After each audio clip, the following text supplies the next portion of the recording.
we discussed the Middle East and the situation in Syria. With the fall of Assad, for the very first time in a decade, the people of Syria can hope for a better future. But we all know that for now the jury is still out. It is too early to say whether the new leadership will be able to deliver what they promise, whether the territorial integrity will be preserved, national unity will be preserved, and minorities will be protected. Europe will do its part to support Syria at this critical juncture.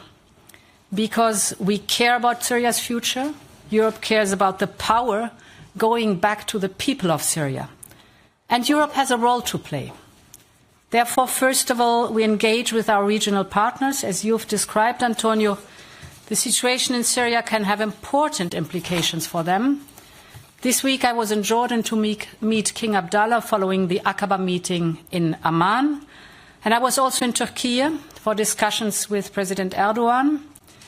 Then it is important for us to intensify the contacts on the ground, to continue addressing the humanitarian needs of the people in Syria. We have established channels for political talks with HTS. This is building on the existing channels that we have through our humanitarian aid. We have had these channels all the time, while respecting the principle no contact, no cooperation, no funding of the Assad regime. But now it pays out to be on the ground there and have the first political channels with HTS and other factions. It is good that we have now our top diplomat and that he has returned to Damascus. Then we have to look at future steps, and we are already Syria's biggest donor. We are stepping up now our support. We have launched a humanitarian air bridge for delivery of aid via Turkey and via Jordan. And we have topped our humanitarian aid to more than 160 million euros for this year alone. But we are fully aware that more is needed.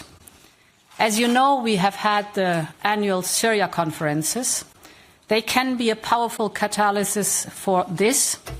Thanks to these conferences, we had mobilized in the past more than 33 billion euros. And now we are looking forward via this channel to continue to support the people in Syria with a focus on early recovery and on reconstruction. But in the same vein, I must say that these efforts will have to be matched by real deeds by the new leadership in Damascus. So it's a step-for-step approach that we are choosing here. We also discussed the issue of Syrians returning home. The situation on the ground remains very volatile. We're working very closely with the UNHCR. It is good that the UNHCR has